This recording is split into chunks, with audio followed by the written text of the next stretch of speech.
અમદાવાદમાં મેમકો 4 રસ્તા પાસે રસ્તા વચ્ચે કેક કાપી રહેલા 5 યુવકોને લક્ઝરી બસના ડ્રાઈવરે સાઈડમાં ખસવા કહ્યું તો તેઓ ઉશ્કેરાઈ ગયા અને ટ્રાવેલ્સ ઓફિસમાં ઘૂસીને તોડફોડ કરી હતી.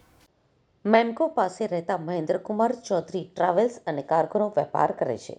ગત 12મી ડિસેમ્બરે તેઓ ઓફિસમાં જ હતા ત્યારે તેમની લક્ઝરી બસના ડ્રાઈવર રાજુભાઈએ ફોન કરીને જણાવ્યું કે મેમકો 4 રસ્તા બ્રિજના છેડે કેટલાક યુવકો રસ્તા વચ્ચે ઊભા રહીને કેક કાપી રહ્યા છે. રાજુભાઈએ તેમને સાઈડમાં ખસવા કહ્યું તો તેઓ ગુસ્સે થઈને ઝઘડો કરવા લાગ્યા. આ જાણીને મહેન્દ્રકુમારે પોતાના કર્મચારી રમેશભાઈને ત્યાં મોકલ્યા. રમેશભાઈ યુવકોને સમજાવીને બસને રવાના કરી અને પછી બસને ઓફિસના પાર્કિંગમાં મૂકી. ત્યારબાદ આ યુવકો મહેન્દ્રકુમારની ઓફિસમાં ઘૂસી ગયા અને ત્યાં તોડફોડ કરી તેમને તથા તેમના પુત્રને માર માર્યો હતો. એક શખ્સે છરી પણ બતાવી હતી. છરી બતાવી ટ્રાવેલ્સ માલિક અને તેના પુત્રને ઢોર માર માર્યો હતો, જેથી પોલીસને ફોન કરતા તમામ શખ્સો ફરાર થઈ ગયા હતા.